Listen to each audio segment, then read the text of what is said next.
আসসালামু আলাইকুম। আশা করছি সকলে ভালো আছেন। আজকে হচ্ছে সম্ভবত এই বছরের শেষ ভিডিও আমার।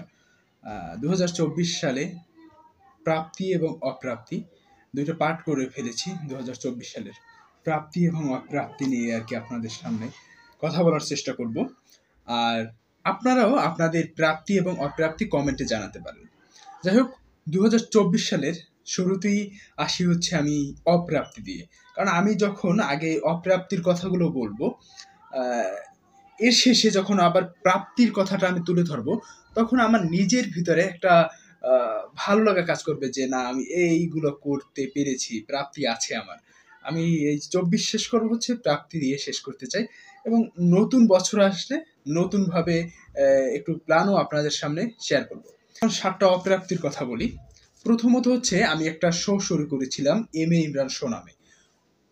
ওইটি আমার একটা অপ্রাপ্তি ছিল, অর্থাৎ আমি ওইটা কন্টিনিউ করতে পারিনি। ওই এম এ ইমরান শো এর মাত্র একটি পর্ব আমি করেছিলাম, কিন্তু ওইটা আর কন্টিনিউ করা হয়নি। এটা আমার কাছে মনে হচ্ছে একটা অপ্রাপ্তি ২০২৪ সালের। এরপরে ২ নাম্বারের যে বিষয়টা, সেটা হচ্ছে আমি আমার এই ২০২৪ সালে যে কয়টি ভিডিও আপলোড করেছি, এই ভিডিওটা নিয়ে সেটা হচ্ছে আপনার ৩৫টার মতো আর কি হবে। তাহলে দেখুন, ৩৫টা ভিডিও আপলোড করেছি, সেখানে মাত্র ৭টা ভিডিও হচ্ছে আমার বুক রিভিউ নিয়ে। আমার এই চ্যানেলটা মূলত ছিল হচ্ছে বুক রিভিউ এবং ডকুমেন্টারি। ডকুমেন্টারি তো একটাও বানাতে পারিনি, এটাও একটা অপ্রাপ্তি আমি বলবো। এই যেমন ভিডিও আপলোড করা, এটা মাত্র ৭টা বুক রিভিউ করেছি, এখানে আমার একটা অপ্রাপ্তি মনে হচ্ছে। কারণ ৭টার থেকেও আরো বেশি পড়া আমার বই হয়েছে, কিন্তু ভিডিও করা হয়নি। বসে যে ভিডিওটা করবো ওটা করা হয়নি। এরপরে হচ্ছে বই সংগ্রহ বেশি হয়েছে আমার। অনেক বই সংগ্রহ করেছি ২০২৪ সালে বিগত বছরগুলোর থেকে, কিন্তু পড়া হয়েছে কম। এটা সেটা কতটি পড়া হয়েছে, আমার পড়া হয়েছে ১৭ থেকে ২০টার মতো বই পড়া হয়েছে। এটা আমার কাছে কম মনে হচ্ছে। আবার প্রাপ্তির স্থানে ওটাও বলবো যে আমার একটা প্রাপ্তিও আছে। যাই হোক, অপ্রাপ্তি যেহেতু আমার মনে হচ্ছে সংগ্রহের থেকে আমার পড়া কম কম হয়েছে বই। এরপর হচ্ছে ৫ নাম্বার যে পয়েন্টটা, সেটা হচ্ছে আমার চেক লিস্ট করা হয়নি। হয়েছে, চেক লিস্টটা আমার কন্টিনিউ করা হয়নি একদম। এই যে ২০০০ ডিসেম্বর পর্যন্ত সেটা আসেনি। আমি চেক লিস্টে সম্ভবত একদম কি বলে জুলাই অগস্টেও সম্ভবত কয়েকদিন করেছিলাম। এই চেক লিস্টটা কন্টিনিউ আমার করা হয়নি ২০২৪ সালে। এরপরে ৬ নাম্বারে যে অপ্রাপ্তি, সেটা হচ্ছে আমি একটা ভাষা শিখছিলাম, ফ্রেঞ্চ ভাষা। সেই ভাষাটা আমার শেখা হয়নি, এটাও একটা অপ্রাপ্তি আমার। ৭ নাম্বার যে অপ্রাপ্তিটা, সর্বশেষ অপ্রাপ্তি, সেটা হচ্ছে আমার কোনো ডকুমেন্টারি বানানো হয়নি। যাই হোক, এতক্ষণ আমি বলছিলাম অপ্রাপ্তির কথা। খারাপ লাগছে, আমি হয়তো বা হেসে হেসে বলছি অপ্রাপ্তি, কিন্তু আমার নিজের কাছে এটা নিয়ে অনেক খারাপ লাগে যে কেন এগুলো হলো না। ২০২৪ সাল শেষও হয়ে যাচ্ছে, শেষ হয়ে গেল, কিন্তু এগুলো কেন হলো না। যাই হোক, এরপরে হচ্ছে প্রাপ্তির। প্রাপ্তিটা আমি এখন বলছি কারণ এই প্রাপ্তি বলে নিজের ভিতরে একটা উদ্দীপনা তৈরি করব, যাতে ২০২৫ সালটা আমি আরো ভালোভাবে কিছু করতে পারি। যাই হোক, শুরু করছি। ১ নাম্বার প্রাপ্তি, সেটা হচ্ছে আমি ৩৫টা ভিডিও আপলোড করেছি। আমি সাধারণত এই চ্যানেলে ওই যে বুক রিভিউ, তারপর হচ্ছে আপনার ডকুমেন্টারি এইসব তৈরি করি, বা একটু জ্ঞানগর্ভ কথা বলি, যেটা নিজের মনে হয় ওইসব কথা বলি, বা একাডেমিক বিষয় নিয়েও আমি কথা বলি এই আমার এই চ্যানেলে। সেক্ষেত্রে আমি ৩৫টা ভিডিও আপলোড করেছি। আমি চেষ্টা করেছি প্রতি সপ্তাহে একটি ভিডিও দিতে। তবে মাঝে কিছু দিন আর কি, কয়েক সপ্তাহ একটু বন্ধ ছিল। যেমন হচ্ছে আমার এক টিচারের মা মারা গেলেন। ওই সময় আমি বন্ধ রেখেছিলাম ভিডিও আপলোড করা। তারপর হচ্ছে একটু ব্যস্ততার জন্য কয়েকটা সপ্তাহ বন্ধ ছিল। তারপরও ৩৫টার মতো ভিডিও, এই ভিডিওটা নিয়ে আমি তৈরি করেছি। এটা আমার কাছে মনে হচ্ছে না, কিছু একটা করছি। নিজের কথাগুলো শেয়ার করছি। নিজের ভিতরে একটা ভালো লাগা কাজ করে। এরপরে ২ নম্বরের বিষয়টা হচ্ছে আমি ১৭টা বই পড়েছি। তবে এই পড়ার সংখ্যাটা ১৭ থেকে একটু বেশি। কারণ হচ্ছে এর পাশাপাশি আমি একটু একাডেমিক বইয়ের আউট বইও একটু পড়েছি। মানে একাডেমির সাথে সম্পর্ক রেখে একটু কিছু বই পড়েছি, যেগুলো অন কাইন্ড অফ বলতে পারেন নন একাডেমিক বই। তারপরও আবার ওইগুলোও হচ্ছে একাডেমির সাথে একটু সম্পর্ক রেখে পড়ার চেষ্টা করেছি। সেক্ষেত্রে আমার ১৭ থেকে ধরেন ২০টার মতো বই পড়া হয়েছে। এবং বুক রিভিউ করেছি 7টা। এটাও একটা প্রাপ্তি, কারণ হচ্ছে যেহেতু এই চ্যানেলটা হচ্ছে বুক রিভিউর একটা চ্যানেল, কিন্তু একেবারে না দেওয়ার চাইতে তো 7টা বই নিয়ে কথা হয়েছে আপনাদের সাথে, 7টা বুক রিভিউ করেছি। এবার হচ্ছে 4 নাম্বার যে বিষয়টা হচ্ছে আমার একাডেমিক কাজগুলো, সেটা বলতে পারেন আর্কাইভ করে রেখেছি বা এই ইউটিউবে আপলোড করেছি। একাডেমিক যে কাজগুলো, আমি একাডেমিক কাজে কি করি, আমার একাডেমিক যে পড়াশোনা আছে সেই পড়াশোনাটা কি নিয়ে হয় আসলে আলটিমেটলি, কি পড়ানো হয় বা আমি কি করছি, ওখানে আমার যে একটা অবদান আছে ওই কাজে, একাডেমিক কাজে, সেটা আমি তুলে ধরার চেষ্টা করেছি। সেটা বলতে পারেন একটা on kind of story telling এর আকারেও আমি বলেছি, বা বলতে পারেন ব্লগস করার মতো আমি করেছি।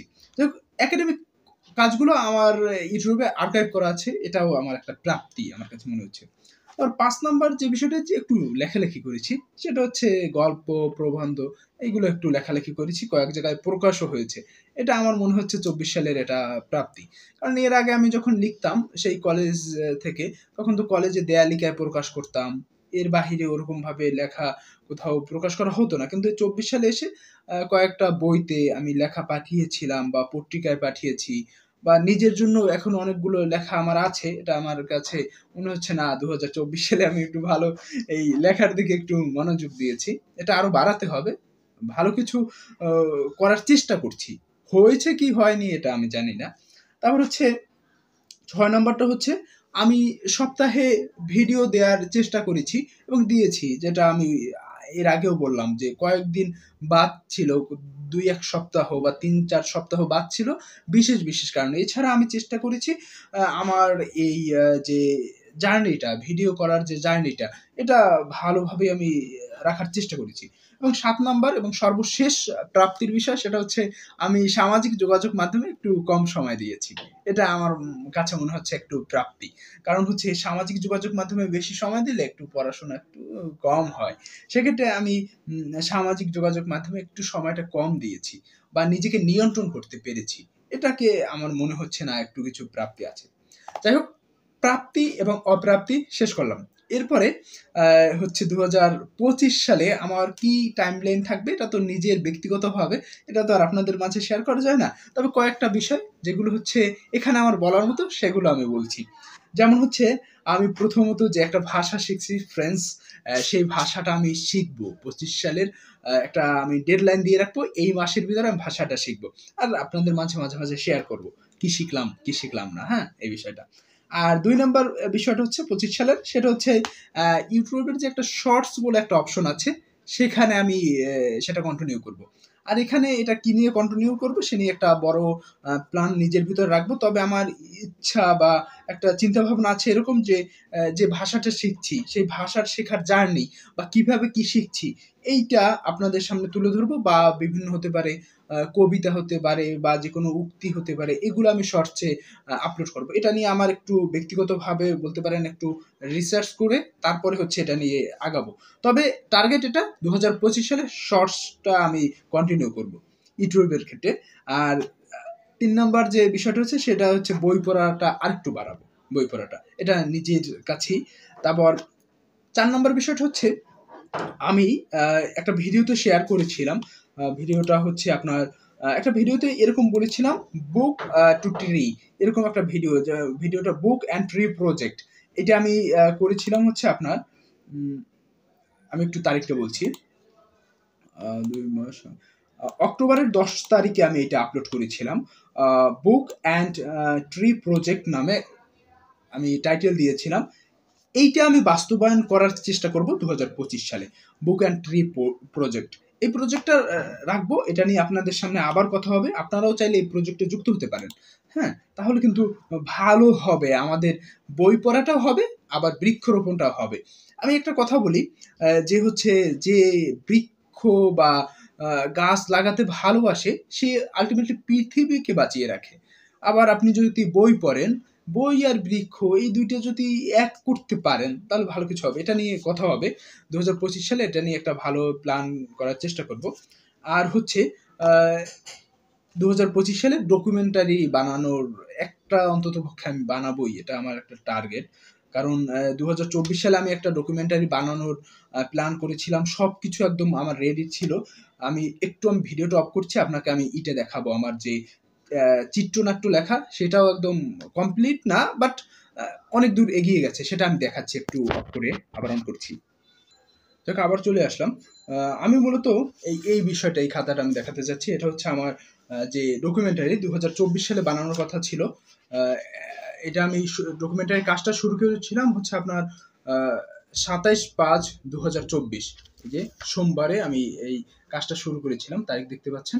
আর এখানে একদম সাক্ষাৎকার, সবকিছু প্ল্যানিং করা, মানে সব কিছু আমি চেষ্টা করেছি আমার মতো। কারা কারা আমার ডকুমেন্টারিতে থাকবে, কি প্ল্যানিং আগাচ্ছে, এই যে দেখতে পাচ্ছেন কিছু আপনাকে স্কেচ দেখাচ্ছে। আমি স্কেচ করেছিলাম, স্কেচটাও আমার কমপ্লিট হয়ে গিয়েছিল একদম।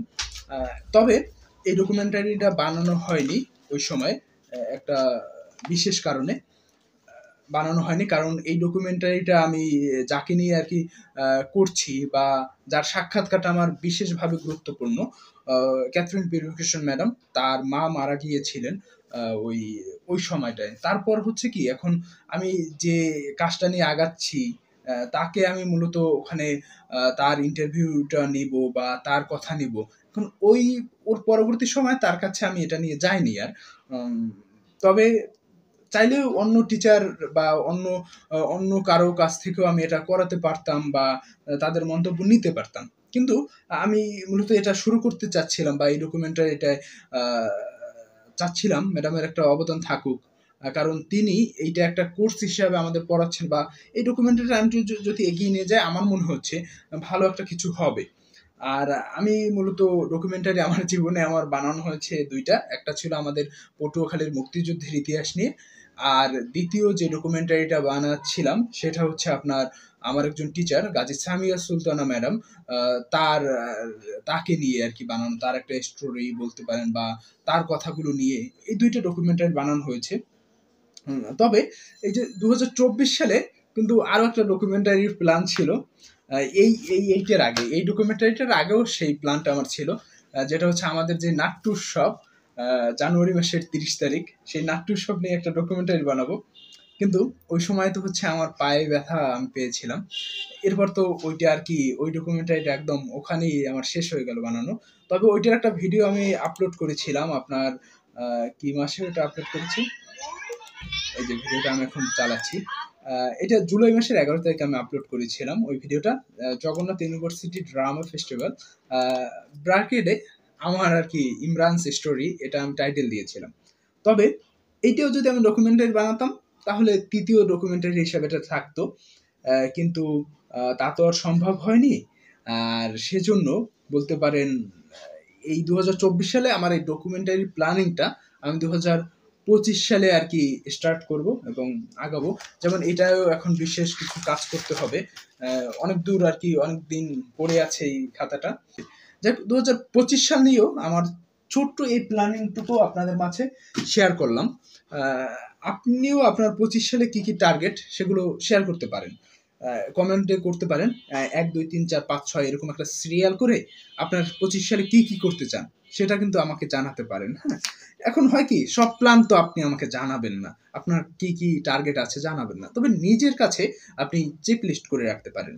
আমি আরো একটা কাজ করব 2025 সালে, সেটা হচ্ছে আমার চেক লিস্ট আছে, সেই চেক লিস্টটাকে আমি আবার কন্টিনিউ করব এবং খুব ভালোভাবে সেটা করার চেষ্টা করব। কারণ আপনি যখন একটা চেক লিস্টের ভিতরে নিজেকে নিয়ে যাবেন, তখন আপনি ওই কাজটা করতে বাধ্য। যাই হোক, বছরের শেষ ভিডিও, অনেক কথা বলে ফেলেছি, অনেক কিছু করে ফেলেছি। দেখা হবে আপনাদের সাথে নতুন বছরে, নতুন এক ইউটিউব চ্যানেল নিয়ে। মানে আমি তো এই যত কথা বললাম ইউটিউব কেন্দ্রিকই তো কথা বেশি বলা হয়েছে। ইউটিউব চ্যানেল নিয়ে ইউটিউব করা বা ভিডিও করা আমি একদম আমার শখের একটা বিষয় থেকে করি। তবে নিজেকে গুছানোর একটা চেষ্টা করবো, ইউটিউব চ্যানেলকে গুছানোর চেষ্টা করব 2025 সালে। দেখি নতুনভাবে সাজাতে পারি কিনা, চেষ্টা করব। ইনশাল্লাহ এই এতক্ষণ যে কথাগুলো বললাম, বা 25 সাল নিয়ে যে প্ল্যানিং গুলো করলাম, এগুলো যেন বাস্তবায়ন করতে পারি। সৃষ্টিকর্তার প্রতি সেই ভরসা রাখি এবং আমি যেন সুস্থ থাকতে পারি। সবাই আমার জন্য দোয়া করবেন। আমিও আপনাদের জন্য দোয়া করি, প্রার্থনা করি। আপনারাও ভালো থাকুন। আর সবাই সৃষ্টিকর্তা বা আপনি যে ধর্মেরই হন না কেন, সেই ধর্মের যিনি সৃষ্টিকর্তা আছে, তার কাছে প্রার্থনা করুন, আ নামাজ পড়ুন বা আপনি প্রার্থনা করতে পারেন। আপনার সৃষ্টিকর্তা অনুযায়ী আপনি সেটা করুন। নতুন একটা বছর সবারই ভালো কাটুক। পুরানো বছরের আ যত অপ্রাপ্তি, নতুন বছরে সেটা প্রাপ্তি হিসাবে ফিরে আসুক। নতুন বছরটা আরো সুন্দর হোক, আরো শুভ হোক। এই কামনায় আজকের মতো আমি শেষ করছি, বিদায় নিচ্ছি। আ এই ২০২৪ সাল থেকে। দেখা হবে ২০২৫ সালে। আল্লাহ হাফেজ।